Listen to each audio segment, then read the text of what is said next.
So, here we are, spawning in the top right-hand position. The green Terran player, currently 2-0 up in this best of 5, just one map away from winning this entire tournament. It's Mr. RobbyG. And his opponent, in the top left, the blue Protoss player, representing FM Esports, it's Ourk. So, this is a crazy situation for Ourk to be in. Because he's 2-0 down in a best of 5. If he doesn't win this game, and the game after that, he can't win. Now, winning 3 games in a row isn't the end of the... isn't impossible. Anyone can win 3 games in a row. But if you've already just lost 2 games in a row, statistically speaking, things aren't really going in your favour. Ourk also didn't adapt his build in the second map. And that's probably my biggest concern. Because map number 1, Ourk died pretty hard. He fell a long way. And it was a bit of a whitewash. Because he was so greedy. It wasn't that Ourk didn't play well or anything like that. It's just his build was exceptionally greedy in getting tech and upgrades down and not much defense. And as such, RobbyG's aggressive style worked very well.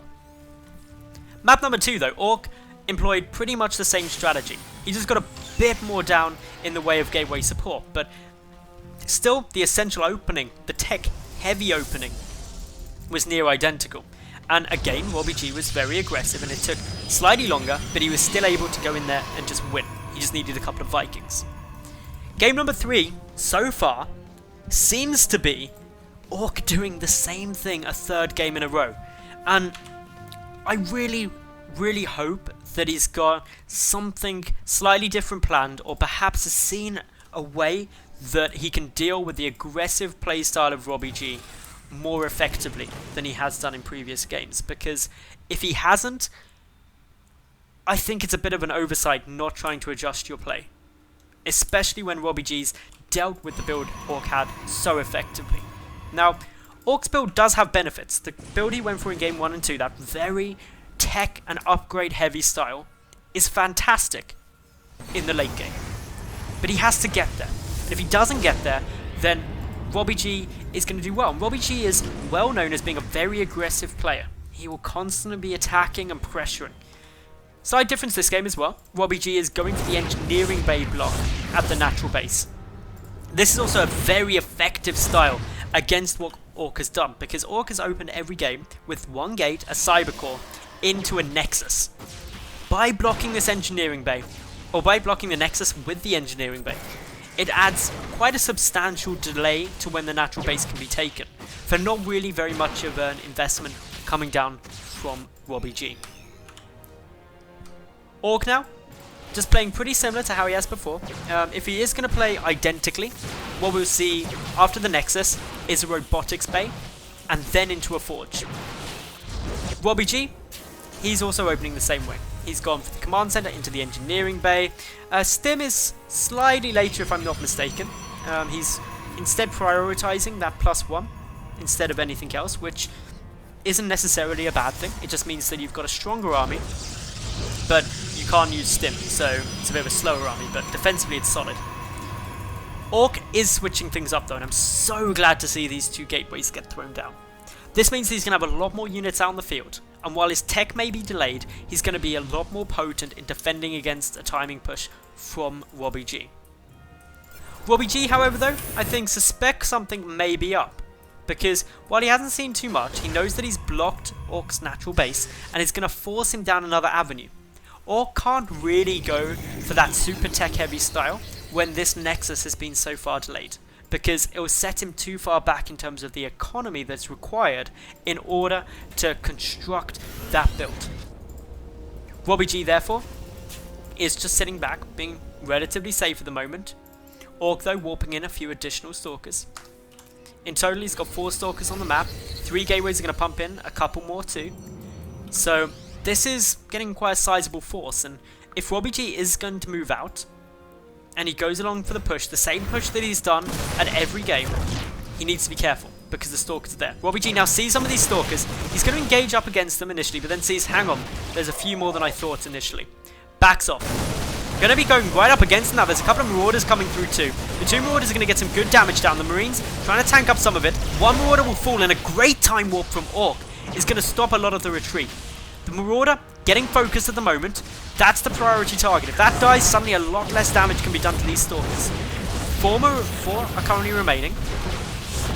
And Ourk has done a great bit of work. He's forced RobbyG to pull back his natural, making some emergency barracks, and this aggressive playstyle seems to have caught our Terran a tad off guard. RobbyG though isn't panicking. He's just sitting here playing relatively safe, backing away, wanting to trade where and when he can. He's got a decent number of infantry now, using some SCVs to tank up damage, which is the right call at the moment, and it's just going to be pushing back these Stalkers. Unfortunately, lacking a Marauder is going to make it a lot harder to defend this. 6 workers have been killed, but with mules, RobbyG can make up for that. The Mothership Core is being remade back at home. That died at some point. But Ourk continuing on with this pressure. He doesn't have any upgrades yet, so he's a long way behind RobbyG, who's got +1 infantry attack. And RobbyG also now has medevacs out. Stim plus medevacs equals gateway units being ineffective, pretty much. So, with this, RobbyG should be safe for the moment, but he's down economically pretty substantially. He's sitting at just 24 SCVs compared to Ourk, who's up at 41 probes. Now sure, RobbyG does have access to mules, but if he's muling in his main, he's going to mine that out faster. He's also oversaturated at his main base already, so he has to get this natural back up and running. Ourk, on the other hand, he's just getting everything he wants. He's adding in some more gateways, adding in a Twilight Council, and getting down some Immortals. Playing less of a late game build order where he wants to get strong in the late game, and more of a mid game strong build order at the moment. And that really seems to be helping him up against RobbyG, who has quite a bit of catching up to do. Even if you factor in mules that are roughly worth about 4 to 5 SCVs worth of income, that still only takes RobbyG up to 35 workers effectively, whereas Ourk, he's comfortably sitting at 47, so that's a big lead for him. He's also adding in charge now, as well as a few more gateways and the Twilight Council, the Templar Archives, which means that he's going to have Storm. But a push is going to hit any moment that is very difficult to deal with, because there's no splash damage currently. There's an Immortal out, which is good against the 5 Marauders, but not against the Marines. In comes a nice little stim. The Sentry's getting focused. All 3 instantly die. The Mothership Core as well getting low. The Immortal is very low too. Does go down. A lot of probes being killed. The Mothership Core dies. Big warp in the Zealots. Stalkers coming from the top. The Medevac's trying to back away. 27 workers apiece. And that was a beautiful move in by RobbyG. Very aggressive. A big commitment. But by taking out those sentries early, he's done a significant amount of gas damage. And also has killed way more probes than he lost in SCVs. 22 workers killed compared to 10 in favour of the Terran, meaning that RobbyG's on equal workers, but with the mules puts his income ahead of that of his opponent. This game right now is probably very level. Both players' supplies pretty similar, their tech level pretty similar. This Templar Archives is quickly becoming essential for Ourk. He needs to start thinking about getting some splash damage. The Archons do buy him some time, but ideally he's going to be wanting to get Storm relatively soon. A drop getting ready to come up into the main base, but a lot of Stalkers here should be able to snipe off that medevac. Easy peasy. The Marines are still going to get some nice damage done. They are about to be 1-1 up against the 0-1 upgrades of Ourk, but those Marines still die. Another Archon currently morphing in, still no sign of any Storm upgrade as of yet for Ourk. RobbyG just happily producing SCVs, happily just going about his normal day, and is pushing forward yet again. Sees the Archon, going to back away safely from those, will take quite a bit of damage. They can also tank up a lot of damage. The Zealots though, being kited very effectively for the moment. More units coming in now from RobbyG, who realises that the Stalkers could be a bit out of position, but some nice focus fire on those medevacs. Takes 2 of them out, a third one getting very low, but all the Stalkers die in the process. Another medevac joining this army. The Zealots thinning in numbers, only 1 remains, now none. and that's a lot of the frontline tanking gone. Still though, overall in resources lost, Ourk only losing about 1,500 more resources than that of RobbyG, but nice concave for the Terran player. He snipes down one of those Archons, a very expensive unit getting taken down there.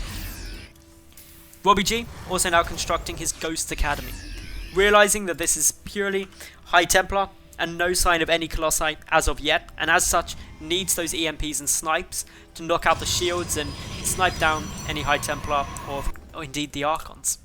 So good decision making on both sides. We've just gone the 15 minutes into this game, and RobbyG is attempting to secure up his third base. That annoying pylon finally dies. Both players' supplies relatively similar. Slight income advantage for RobbyG. The work account's pretty much the same, so the mules should just tip things into our Terran's favour. As we can see here, he's mining about 200-300 more minerals per minute. Ourk though, now getting Storm, adding in a third base of his own, and taking out these rocks just so he can get in a better defensive position if needed. Upgrades, well, they're going pretty heavily in RobbyG's favour. He's 1-1, soon to be 2-1, up against what's soon to be 0-2 of Ourk. So Ourk's quite defensive, but he doesn't have much damage output. And the armor upgrade is a lot better if you're rushing into High Templar, because the High Templar's storms don't get affected by the attack upgrade, and they're going to be a big damage dealer, whereas getting the defense with the Zealots on the front line so that the High Templar are safe to get into position, that's really key. So we do have a Zealot now, just holding the watchtower, realizing that's a lot of infantry, better back out. These High Templar are about to have Storm kicked in right now, and that's going to be potentially worrying for RobbyG. His ghosts are going to have to do a lot, and these ghosts, for the moment at least, don't have cloak. They have been seen, a couple of EMPs go down, big EMPs on those Immortals, and that's pretty much perfect, but the Storm is going to go down. Not lasting too long, but there is still 2 more Storms remaining. RobbyG dodges that one effectively. Ourk has 1 more Storm remaining. Unfortunately, oh, he's about to have 1 more. There we go, that High Templar, 74 energy. RobbyG backs out. Doesn't want to take that fight yet. Doesn't feel confident that he can win it. A counter-attack though, coming in from Ourk at the moment, as he does have 4 Zealots running in towards the third base. They should be able to secure a couple of SCV kills before these units can get back in order to defend. So still 55 to 54 workers in Ourk's favour, but mules will level that out very fast. Second engineering bay coming down now for RobbyG as he gets ready to start up those 3-2 upgrades. Meanwhile, Ourk about to be at 1-2 upgrades. Great scan from RobbyG, just gets a good little look at the army of Ourk there. He's going to move forward with those ghosts, ready to try and EMP this very clumped up army. If he gets the EMPs, it'll be huge. Gets a lot of those High Templar. Needs another EMP though on the Immortals, gets it, and now this force is going to be devastatingly effective. The Archon's low on shields, the Immortals low on shields, meaning that the Marauders deal full damage to them. The Zealots though, forcing a retreat, but still, a lot of gas units have been taken down, and that's going to be annoying for Ourk. His gas count is pretty low. RobbyG though needs to keep pumping out units. Their supplies are pretty similar, but favouring Ourk at the moment by about 20 odd. And most of that's coming in the army supply. So RobbyG should be able to level that out.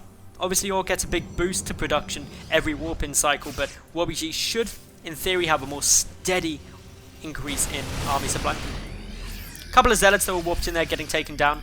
The pylon to the south at the bottom right-hand natural base is still up and running, and it's unlikely that RobbyG will scout that. You can't see the probe. This probe is just sitting there like, please don't kill me. Please don't. Oh, damn it! The probe. Oh no! RobbyG gonna spare that probe. That probe is literally the luckiest person, or the luckiest probe on the map right now.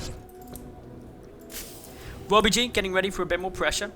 Still only having to produce ghosts, because while there is a robotics bay done, there's only a single Colossus on the field, so it's not too threatening yet. But he is going to have to switch into Viking production pretty soon. Otherwise he's going to fall a bit too far behind that of the Colossi. Over on Ourk's side though, he's doing a good job. He's not showing the fact that there's actually a Colossus on the field. And I really like that, because one Colossus isn't too scary. Whereas if you catch your opponent quite off guard with it, then when you've got 2 or 3, before they have any Vikings, that's when you can get some really good damage done. If RobbyG had seen a Colossus with that army, Viking production would have already begun, and he therefore would have been able to just sit there and pump out so many Vikings that actually the Colossi may not have been that effective. So, not too much else at the moment. Both players are sitting on 3 bases. A 4th about to be established by RobbyG, whereas a 4th base not yet down for Ourk, although he has got one queued up, which will be immediately seen by the Terran. RobbyG now moving forward. He sees those 2 Colossi. Is he going to go for this fight? He's got a decent amount of infantry, but no way to deal with these Colossi. So I think quite wisely backing off, not wanting to take it quite yet, and waits until Vikings come out. He immediately started that Viking production the second that he saw these Colossi. So he's well on the ball of what to do. Ourk's starting to catch up in upgrades though, very effectively. He's about to be a 2-2 up against RobbyG, who's heading into 3-2 upgrades. So only a very small lead for the Terran at the moment. Consistent chrono boosting of forges really does allow a Protoss player to catch up in upgrades over the course of the game. RobbyG's income should be slightly up on his opponents. They're relatively similar at the moment. There's probably 90 mules down as of yet. There's also a base being lifted as a couple of units actually come in. That lift, I think, may have been a mistake. RobbyG just backing away. He's actually going for a doom drop into the main. That's why he lifted, because he wants to go for the base race. In with all of his army straight to the main, sniping off the production facilities, feeling quite confident with this. A Colossus is not going to complete that, that's for sure. All of the gateway is going to get taken out, and Ourk has got no choice but to come back. Where is his mothership core? It is dead still. He never remade it after that last push. The main goes down, all of the production goes down. Ourk continuing in with a lot of zealots, but there's a decent chunk of infantry and ghosts there, ready to deal with that, so not critical amounts of damage being done there. Luckily, most of those gateways are staying, well, they're depowered, but most of the gateways have gone down. However, this push coming up is looking quite scary. However, there's a lack of stalkers, so no way to deal with these medevacs who just hightail it out. Only one robotics facility now remains. The Viking production is coming 3 at a time. And while RobbyG did lose a good number of workers, so did Ourk. And Ourk also now loses his 4th base, while RobbyG has managed to keep his own up. His 3rd has floated away, maybe never to return. It would be quite good to get that back down here, at least for the muling. But I'd say that decision from RobbyG was exceptional. He's knocked out pretty much all of Ourk's production. He's having to remake all of his gateways. And this is allowing RobbyG to take a monumental lead in the production. He's got a bit of a shaky income, but he's able to go up to 123 army supply to 92 of Ourk. And he's significantly improved his Viking numbers up to 8, soon to be 11, ready to deal with those Colossi. This is a very close game in map number 3, and Ourk really is playing for his tournament life. It's worth noting that if Ourk loses this game, RobbyG has won 3-0. He wins a Plantonics Gaming headset, 250 quid's worth of headset, and that's it. If Ourk manages to win this game though, you force another game. And every time Ourk forces another game, he's significantly more likely, obviously, to win. And that's what he wants to do. There's pride on the line, there's prizes on the line. And it's definitely not in Ourk's interests to go 3-0 out. And he wants to try and avoid that. Even if you lose, losing 3-0 hurts a bit more. Nice scan coming down from RobbyG there. Huge number of High Templar. Currently seeing up there 8 High Templar just with that army, 8 in total on the field. The Dark Shrine also coming down. Maybe going to go for some DT harassment throughout all of these pushes. So, Zealots yet again coming in. Worker kill count exceptionally high. Ourk has killed 42 workers already this game. Going to go up to 43 there. Also coming in towards the 4th, but with that being a planetary fortress, these Zealots are going to have a much more tough time in actually dealing any significant damage there. Blink on its way down. More Vikings still getting pumped out. The Viking count astronomically high. There's currently 19 Vikings up against 4 Colossi. The 8 High Templar have got 7 ghosts to deal with. If the EMPs are good and these Vikings get the trades they're looking for, it'll be huge. In come the Vikings. One Colossus just melts. The second one goes down too, but that storm was beautiful. Second storm also looking good, but all the Colossi are now dead. Near instantly. The storms should be dwindling. There should be a couple more still left. Big hits on RobbyG's army. The Vikings landing in the back, trying to take some of the attention. But the flank from the infantry, while it's very low, is still so effective without the Colossi there. Most of the infantry has now been killed off, but RobbyG just fractionally up in overall army supply. The Zealots currently doing enough though, in order to hold off this push for the time being. Pretty much mutual destruction. We've got a missile turret coming down in the planetary fortress as a Dark Templar tears through the third base. Lots of units reinforcing, and now it's really a remax race. The gateway count 10 for Ourk is quite nice, but he's only got that one robotics facility. Most of the Vikings were also killed because they did land to engage in that fight, and it comes down to, again, a nail-biting position for both of these two players. Neither is significantly ahead at this stage.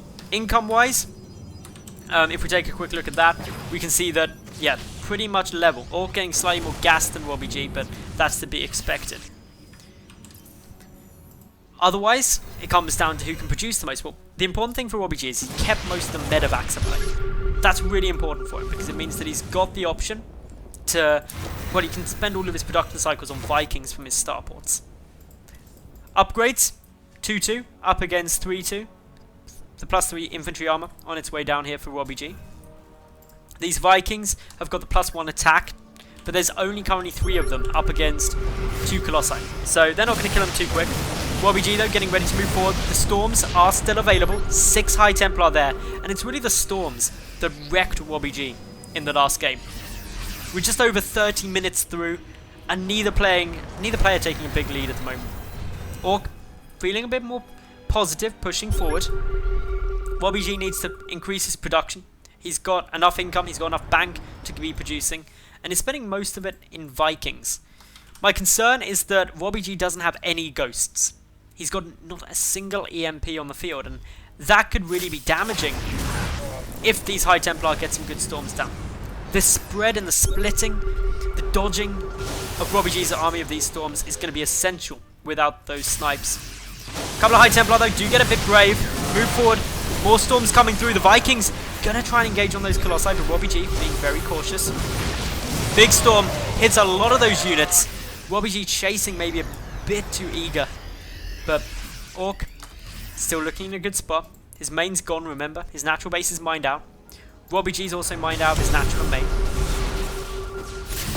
Ourk pushing forward, very tight chokes. These storms on RobbyG are good.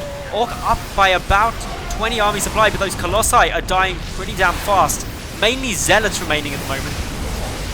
The storms are all gone, I believe. There may be like one about to pop up. There you go, one more storm there. But it doesn't hit the mark too well. Second storm comes through. The 2 Immortals at the back, certainly helping. RobbyG though, really desperately trying to hold on.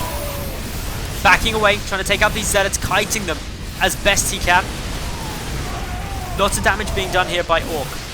Both players are near identical army supplies. RobbyG has got the slightly bigger bank, but he's just not spending it. Having to pick up these units in the medevacs, boosting up towards his natural base, but he's lost his third. A critical mining base. Ourk is double the income, or theoretically around double the income, by having a much higher worker count, and also those 2 bases to mine from. But RobbyG's army supply looking solid. He's got the 3-3 upgrades, up against the 2-3 upgrades of Ourk. The 2-2 upgrades of Ourk. So an upgrade lead is helping. The Vikings could try and engage up against that Colossus. The High Templar count is still at 8, but none really any with this army. The Colossus dies again. Beautiful storm there from the south side. And with that, this army is getting really thinned down. There's only 5 Marines and 8 Marauders. Those 2 Ghosts really need to be with this army to hit those EMPs, but still so much damage being done at the moment. Ourk playing this fantastically, considering he lost his main. RobbyG is really clinging on for dear life at the moment. He's just not got enough income. And this 4th base, which is going to be really concerning for him, is about to be under siege, but is also nearly mined out even if it doesn't die. The Planetary Fortress falls. The Orbital Command is going to take a lot of damage. The storms are there ready, and Ourk is getting further and further ahead. His bank is looking solid. RobbyG's income has been taken to nothing, and he's got to go for this. But even if he succeeds here, I don't know if he's actually got enough to push through and win the game, because Ourk's still going to be producing behind this. More Colossi coming out. These Archons are going to be able to finish warping in. And with this, RobbyG, I think, has got no choice but to GG, and Ourk, after 35 minutes of back and forth action, is able to start leveling out this series to take it 2-1.